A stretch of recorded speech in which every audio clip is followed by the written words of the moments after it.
तो चलिए आज का जो टॉपिक है वह हमारा है जलियांवाला बाग हत्याकांड। ठीक है, तो आज हम लोग पढ़ेंगे जलियांवाला जलियांवाला बाग हत्याकांड। ठीक है, यह समझिएगा क्या होता है क्या नहीं है। ठीक है, तो देखिए जलियांवाला बाग हत्याकांड जो है बुआ, वह हुआ था आपका 13 अप्रैल 13 अप्रैल 1919 को हुआ था। ठीक है, और बता दे कि जलियांवाला बाग हत्याकांड क्यों हुआ था, इसका कारण क्या था। तो देखिए क्या हुआ था कि जलियांवाला बाग हत्याकांड से पहले एक कानून आया था। जो कौन लेकर आया था? एक एक्ट, मतलब कानून लेकर आया था जो अंग्रेज लेकर आया था, जिसे हम लोग रॉलेट एक्ट कहते थे। क्या कहते हैं? रॉलेट एक्ट कहते हैं। ठीक है, ये क्या हुआ कि रॉलेट एक्ट जब अंग्रेज लेकर आया तो यह इसमें बोला गया, अंग्रेज बोला इसको कि वह सिर्फ कोनो पूछे कि रॉलेट एक्ट क्या है तो बोलिएगा कि किसी भी भारतीय को संदेह के आधार पर गिरफ्तार कर लेना क्या कहलाता था? रॉलेट एक्ट कहलाता था। और प्लस ये भी था कि जितना देर तक उसको मन करेगा ना, उतना देर तक क्या होगा, वो उसको रखेगा। लेकिन ऐसे कानून में क्या कहा गया है कि कोई भी कानून में कहा गया है कि कोई भी इंसान अगर कोई भी पुलिस का गिरफ्तार करती है तो उसे 24 घंटा के अंदर क्या होता है, कोर्ट में पेश करना पड़ता है। अगर आप कोई वीडियो ना देखे हैं तो आप हमारा वीडियो मौलिक अधिकार जाकर देखिए, उसमें पूरे तरह से बताए हुए हैं। ठीक है, उसमें तो वहां पे क्या होता है कि ये इसमें कहा था रॉलेट एक्ट में कि पुलिस गिरफ्तार करने के बाद तब तो रखती थी ना जब तक उसका मन करता था। इसीलिए इस रॉलेट एक्ट को बुआ काला कानून या आतंकवादी कानून भी कहा गया।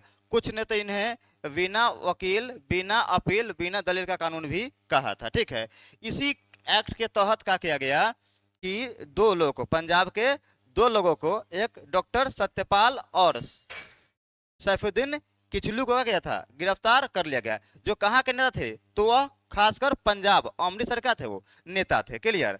तो उसमें क्या हुआ कि उन्हीं को छुड़ाने के लिए, मतलब पहले क्या होता था कि पहले ऐसे नहीं छुड़ाया था, पहले जनसभा की जाती थी कि हम लोग यहाँ से निष्कर्ष निकालेंगे कैसे फिर चलेंगे।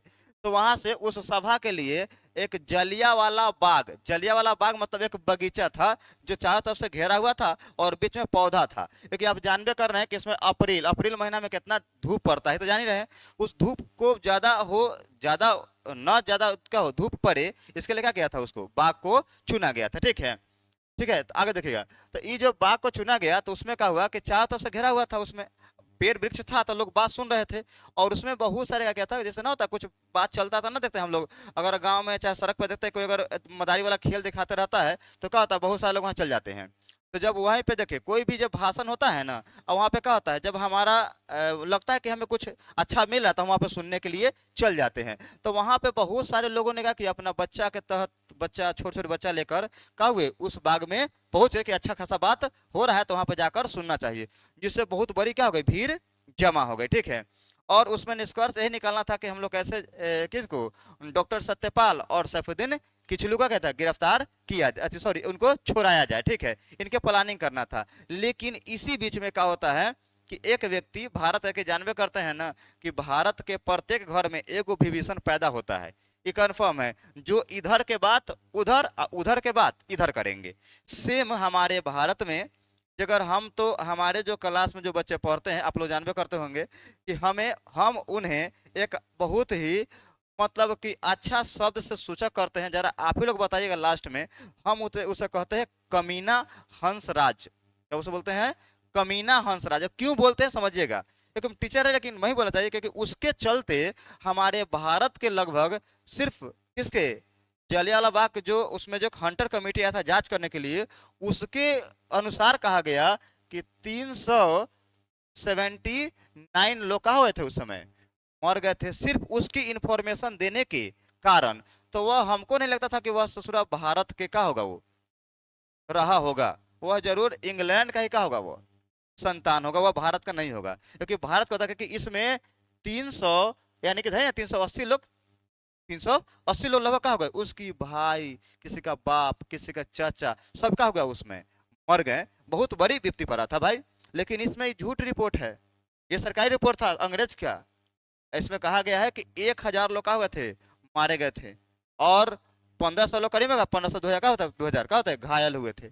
ठीक है, लेकिन ये बोला कहते हंटर कमेटी बोला कि 300 कितना 79 का लोग हैं, का हो गए हैं मृत्यु, और 1200 लोग का हो गए हैं, घायल हुए हैं। ठीक है, लेकिन आइए आगे फिर हम चलते हैं, इस पे आएंगे फिर हम लोग, आगे सुनिएगा। तो इस जलियांवाला बाग जो हुआ था, यह कब हुआ था? हुआ 13 अप्रैल 1919 को। तो क्यों हुआ था पता चल गया आप लोग को? आइए अब नेक्स्ट आइए भाई, देखो रे यार, यहाँ देखो पहले भी, अब देखो यहाँ पे। तो ये जो होता है 13 अप्रैल 1919 को होता है, तो इसमें क्या होता है कि कौन, यानी कि जो इसमें जो लोग सभा कर रहे थे उन पे क्या होता है कि एक, जिन्हें हम अभी बता दिए हैं, अगर आपके अनुसार उसका अगर कुछ और लगे तो आप कमेंट करके बता दीजिएगा, ठीक है? तो देखिए, तो उसके लिए हम कहते हैं, जिसका नाम क्या था? हाँ, तो वह लिखावे करेगा हमसे।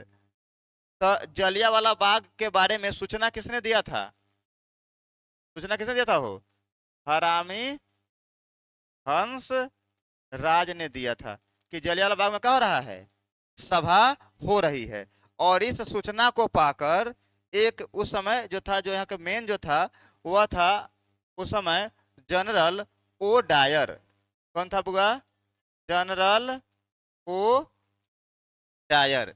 इससे अनुमति लिया जनरल आर डायर ने। जनरल आर डायर ने क्या किया? अनुमति लेकर गोरखा रेजिमेंट, एक सैनिक का दल था, उसे लेकर आया और जलियांवाला बाग को चारों तरफ से क्या किया? घेर लिया। और घेर कर उसमें जो गोली चलाने का जो आदेश दिया था, वह जनरल आर डायर ने क्या हुआ दिया था। और इतना गोली चलाया कि उसमें पूरी तरह से क्या हो गए, हमारे जो हमारे उसमें बच्चे, यहाँ तक बोल रहे ना कि बच्चे लोग भी बहुत सारे मारे मारे गए थे उसमें। इतनी तरह से मतलब बर्बादी हुआ ना, जिसका हम मतलब कल्पना ही नहीं कर सकते हैं। क्योंकि वो तो सोचिए, मतलब कि इतनी भयानक क्या था स्थिति। सोचिए कि जब कोई चारों तरफ से गोली चलने लगे, उसमें ये लोग क्या करेंगे, कितना करेंगे।